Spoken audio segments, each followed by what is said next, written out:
Hello दोस्तों, स्वागत है आपका मेरे प्यारे से चैनल जीएस फ्रॉम धीरज में। मैंने आपको प्राचीन भारत के इतिहास के 3 पार्ट पढ़ा दिए हैं। आज मैं आपके लिए चौथा पार्ट लेकर आया हूँ। तीनों पार्टों में मैंने प्राचीन भारत के इतिहास, सिंधु घाटी यानी कि सभ्यता और हड़प्पा सभ्यता के बारे में थोड़ा थोड़ा पढ़ाया और आज लगभग उसका कुछ रिवीजन पोर्शन और भी एक्स्ट्रा क्वेश्चन हम पढ़ेंगे। उससे पहले मैं आपसे कहना चाहता हूं कि आप मेरे वीडियो को लाइक, शेयर, सब्सक्राइब और कमेंट ज़रूर करें और सब्सक्राइब करने के बाद बेल आइकन पर ज़रूर क्लिक करें, तभी आपको मेरी वीडियो मिल पाएगी। तो चलिए मैं आगे बढ़ता हूं। देखिए, हमने अपने 3 वीडियो में पढ़ा, लगभग 50 क्वेश्चनों को पढ़ा। आज मैं आपके लिए पार्ट 4 लेकर आया हूं और पार्ट 4 में आज मैं स्टार्ट करूंगा अपने 51 नंबर क्वेश्चन से, क्योंकि हमारा टारगेट है कि हम आपको 45 डेज़ के अंदर प्राचीन भारत का इतिहास को पढ़ाएंगे। देखते हैं हमारा पहला क्वेश्चन क्या है। पहला क्वेश्चन है, भारतीय प्रतीक पर उत्कीर्ण सत्यमेव जयते कहाँ से लिया गया है।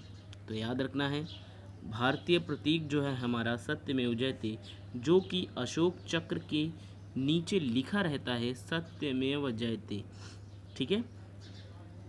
इसका अर्थ होता है सत्य की सदैव विजय होती है। तो देखते हैं, इसका राइट आंसर है आपका मुंडकोपनिषद। क्या नाम है? मुंडक उपनिषद से याद रखना है। इसका सही उत्तर है आपका मुंडक उपनिषद, ठीक है। इसका सही उत्तर क्या है? मुंडक उपनिषद, ठीक है। हम अगले पे देखते हैं अपने क्वेश्चन पे। आरंभिक वैदिक काल में वर्ण व्यवस्था किस पर आधारित थी। तो जब शुरुआत हुई वैदिक काल की, तो उस समय जो वर्ण व्यवस्था थी हमारी, वो किस पर आधारित थी? शिक्षा पर, जन पर, व्यवसाय पर या प्रतिभा पर। तो आपको ये बात याद रखनी है कि ना तो शिक्षा पर, ना तो जन पर, ना तो प्रतिभा पर। आरंभिक वैदिक काल पूर्ण रूप से व्यवसाय पर आधारित था। किस पर आधारित था? व्यवसाय पर आधारित था। इसका राइट आंसर व्यवसाय हो गया, ठीक है। 53 नंबर पर हम क्वेश्चन पर देखने से पहले हम आपको कहना चाहते हैं कि आप मेरे चैनल को सब्सक्राइब करें और शेयर ज़रूर करें, ताकि ज़्यादा से ज़्यादा लोग मेरे साथ जुड़ सकें और मैं आपके लिए और भी नई वीडियो बना सकूं। चलिए देखते हैं हमारा 53 नंबर क्वेश्चन। निम्नलिखित में से कौन सा अन्य मनुष्य द्वारा सबसे पहले प्रयोग में होने वालों में से था। तो याद रखना है, जो मनुष्य के द्वारा सबसे पहला जो अन्य प्रयोग किया गया है, यानी कि जो व्यक्ति है, मनुष्य सब जानते ही हैं, ठीक है, यानी हम लोग, तो उसका जो राइट उत्तर होता है वो जौ होता है। क्या होता है? जौ होता है, ठीक है। हम लोगों ने सबसे पहले क्या खाया? जौ खाया था। ये बात आपको याद रखनी है, ठीक है। निम्नलिखित में से ऋग्वैदिक काल के दौरान किस चीज़ की हमें जानकारी नहीं थी। उस समय के जो लोग थे, उस समय ऋग्वेद काल के दौरान उन्हें किसकी जानकारी नहीं थी। तो देखते हैं हमारा ऑप्शन, संयुक्त परिवार प्रणाली, कृषि या वर्ण व्यवस्था। देखिए, इनको इसकी भी जानकारी थी, कुल या कुटुंब। इनको संयुक्त परिवार से मतलब था इनका कुल या कुटुंब से। किससे मतलब था? कुल या कुटुंब से। तो इनको इस बात की तो जानकारी थी, कृषि की भी तो जानकारी थी, क्योंकि वो इसी से व्यापार करते थे। लेकिन वर्ण व्यवस्था और जातिवाद उस समय नहीं फैला था जितना आज हमारे समाज में फैला है। ऐसा उस समय कोई उनका ध्येय नहीं था, ना ही उनको पता था, ठीक है। चलिए हम आगे देखते हैं। हमारा 55 नंबर क्वेश्चन है, जुरासिक काल का माना गया पूरी तरह तैयार वृक्षीय फॉसिल कहाँ पाया गया है। जुरासिक काल के द्वारा जो माना गया है पूरी तरह तैयार वृक्षीय फॉसिल हमें कहाँ पर मिलता है? तो छत्तीसगढ़ राज्य में। आपको ये बात याद रखनी, कहाँ पर मिलता है? छत्तीसगढ़ राज्य में हमें वृक्षीय फॉसिल मिलता है। 56 नंबर हम अपना क्वेश्चन देखते हैं। यज्ञ सूत्र निम्न में से किस वेद में है। तो आपको इस बात को याद रखना है कि यज्ञ, धार्मिक अनुष्ठान, मंत्र, ये सभी आपको यजुर्वेद के अंदर मिलते हैं। ठीक है, ऋग्वेद के अंदर आपको पूजा पद्धति और भी कई जानकारियाँ मिलती हैं। सामवेद में आपका गायन भाग आ जाता है। अथर्ववेद में जादू टोना, बलि और जो कुप्रथाएं थीं वो अथर्ववेद के अंदर आपका आ जाता है। यजुर्वेद के अंदर पूजा अनुष्ठान से संबंधित जो मंत्र होते थे, यज्ञ होता था, धार्मिक अनुष्ठान होता था, तो ये सब आपका यजुर्वेद के अंदर आता है। एक बात और याद रखनी है कि ऋग्वेद अगर हमसे पूछा जाता है कि सबसे उच्चतम वेद कौन सा माना जाता है, सबसे उच्चतम वेद ऋग्वेद को माना जाता है। हमसे ये भी पूछा जाता है कि वेद कितने प्रकार के होते हैं, तो वेद हमारे 4 प्रकार के होते हैं। कितने प्रकार के होते हैं? ऋग्वेद, यजुर्वेद, सामवेद, अथर्ववेद। ठीक है, ऋग्वेद, यजुर्वेद, सामवेद, अथर्ववेद। ठीक है, चलिए हम आगे बढ़ते हैं। हमारा जो 57 नंबर क्वेश्चन है, निम्नलिखित में से कौन सी जनजातीय सभा सामान्य रूप से जनजातीय सरदार यानी कि मुखिया के चुनाव में शामिल होती थी? उस समय के लोग भी जनजातीय सरदार यानी मुखिया का चुनाव करवाते थे। तो उस समय जो जनजातीय सभा सामान्य रूप से हिस्सा लेते थे चुनाव में, उस सभा को क्या बोलते थे? तो उस सभा को सम्मति सभा बोलते थे। क्या बोलते थे? सम्मति सभा। आपको याद रखना है उस सभा को क्या बोलते थे? जो उस समय के मुखिया या जनजातीय सरदार को चुनने के लिए जो चुनाव करते थे, उसमें जो लोग भाग लेते थे उस चुनाव में, उनको सम्मति बोला जाता था। उनको क्या बोला जाता था? सम्मति सभा बोला जाता था। ठीक है, 58 नंबर हम अपना क्वेश्चन देते हैं। सिंधु घाटी सभ्यता की लिपि कौन सी है? ये इंपॉर्टेंट क्वेश्चन है। अब आपको मैं बताऊंगा, लेकिन इसके लिए मैं आपको ये एक तरह से होमवर्क दे देता हूँ। ठीक है, होमवर्क। ठीक, आप इस क्वेश्चन का आंसर मुझे दे सकते हैं। ठीक है, आप इस क्वेश्चन का आंसर मुझे देंगे कमेंट में मेरे, और जैसे भी जिसका भी चाहे गलत हो चाहे सही, मैं आपको इसका आंसर अपने अगले वीडियो में ज़रूर दूंगा। चलिए हम आगे बढ़ते हैं। निम्नलिखित वैदिक संहिताओं में से भारतीय संगीत का उद्गम किस में खोजा जा सकता है? देखिए, भारतीय संगीत मैंने आपको पीछे ही थोड़ा बताया कि आपका जो गायन भाग है वो आपकी किस वेद के अंतर्गत आता है? सामवेद के अंतर्गत आता है। तो भारतीय संगीत का उद्गम आपके सामवेद में खोजा जा सकता है। इसे भारतीय संगीत का जनक भी बोला जाता है। ये बात आप याद रखेंगे कि भारतीय संगीत का जनक किसे कहा, किस वेद को माना जाता है? तो सामवेद को माना जाता है।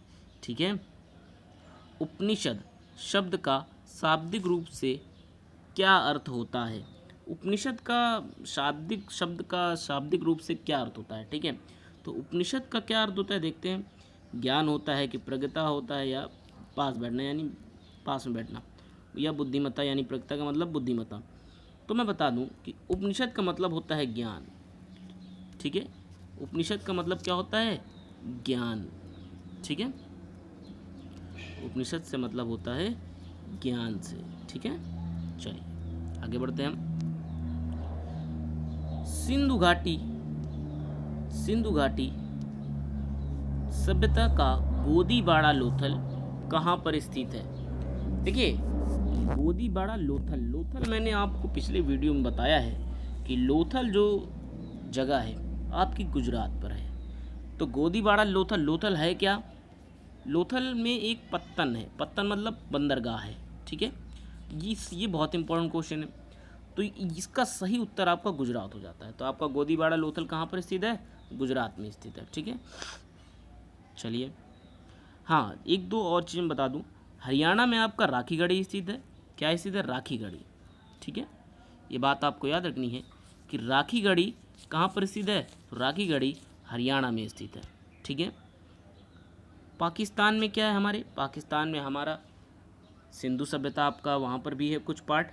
ठीक है, भारत के साथ जो सिंधु सभ्यता का जो पार्ट लगता है उसमें आपका लोथल प्रमुख है। ठीक है, राजस्थान में मैं बता दूं, राजस्थान यहाँ पर ऑप्शन नहीं है लेकिन बता देता हूँ, वहाँ पर कालीबंगा जो कि हनुमानगढ़ ज़िले में है राजस्थान के। ठीक है, पंजाब में रोपण है। ठीक है, 62 नंबर क्वेश्चन देखते हैं। आर्यन जनजातियों की प्राचीनतम बस्ती कहाँ है? आर्यन जनजातियों की प्राचीनतम बस्ती कहाँ है? तो याद रखना है आर्य जो थे वो कहाँ से आए थे? मध्य एशिया से। कहाँ से? मध्य एशिया से।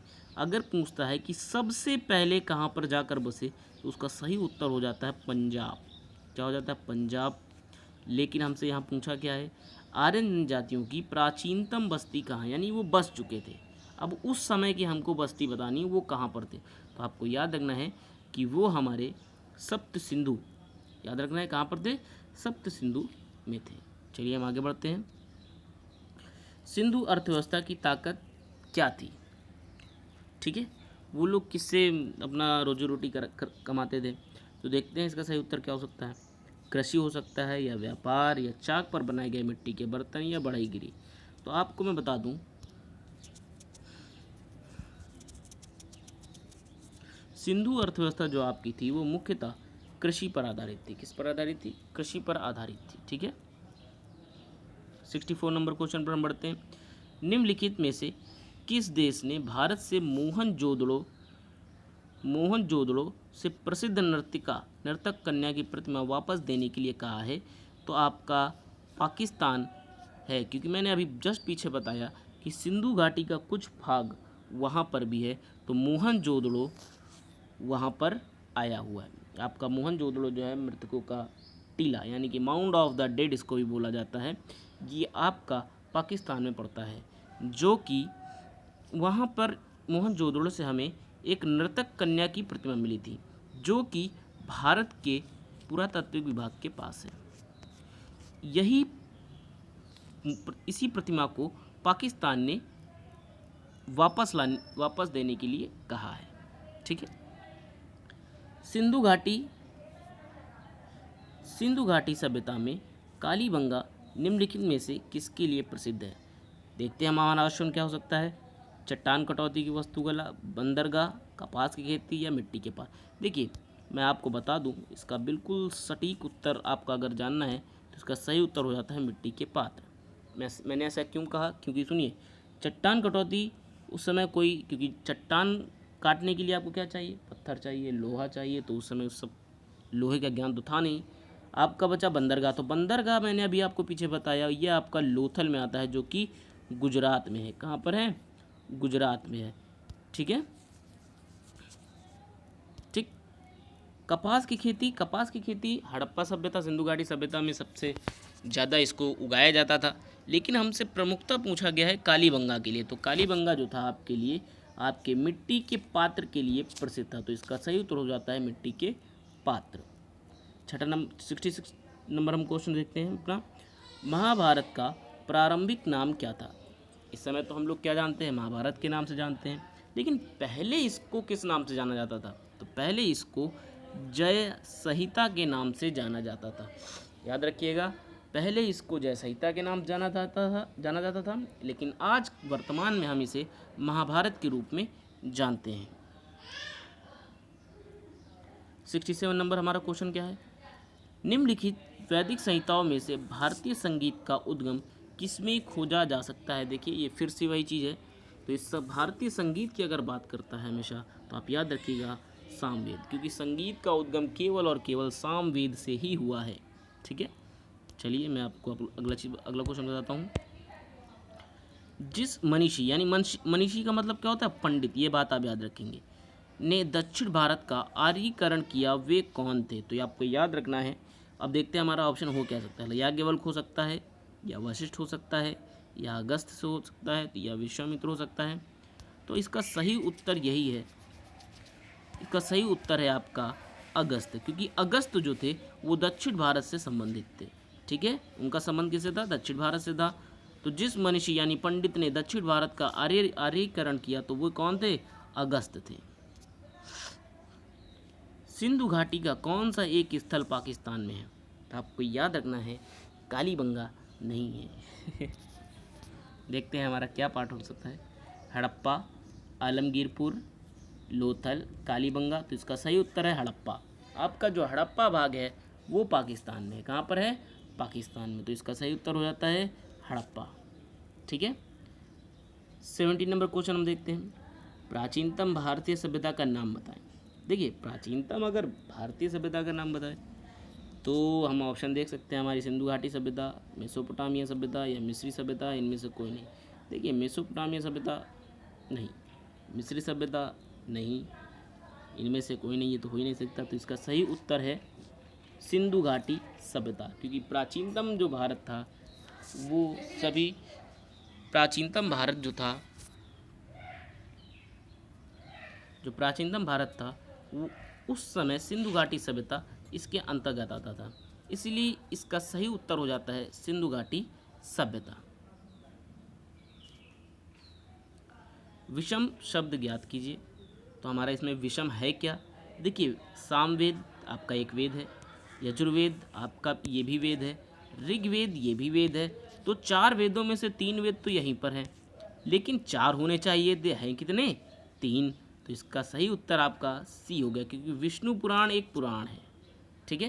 तो ये हो नहीं सकता। लेकिन मैं आपको बता दूं, अगर हमसे पूछता है कि पुराणों की संख्या कितनी है, तो आपको याद होना चाहिए कि पुराणों की संख्या लगभग 18 मानी गई है। कितनी मानी गई है? 18 पुराणों की संख्या मानी गई है। ये बहुत इंपॉर्टेंट क्वेश्चन है, ये पूछा भी गया है कि कुल कितने पुराणों की संख्या है, तो आप बताएंगे 18। कितनी है? 18। चलिए हम अगले क्वेश्चन पढ़ते हैं। 72 नंबर क्वेश्चन, विशाल स्नानागार यानी ग्रेट बाथ, विशाल स्नानागार आपका विशाल स्नानागार यानी ग्रेट बाथ कहाँ मिलता है? तो विशाल स्नानागार ग्रेट बाथ आपका कहाँ पर मिलता है? तो विशाल स्नानागार आपका याद रखना है मोहनजोदड़ो में। कहाँ पर? मोहनजोदड़ो में।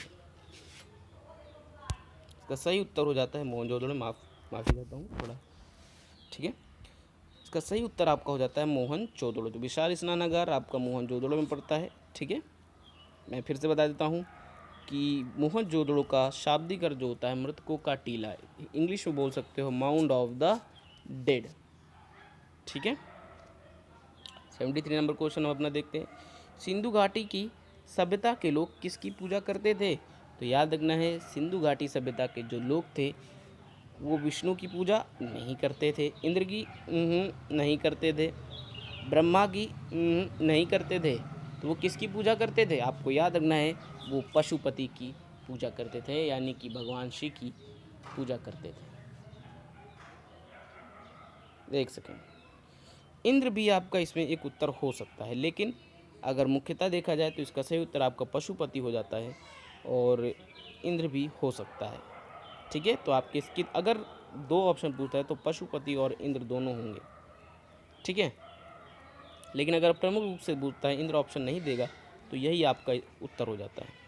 74 नंबर, निम्नलिखित में से कौन एक सिंधु घाटी सभ्यता के खोजकर्ता थे?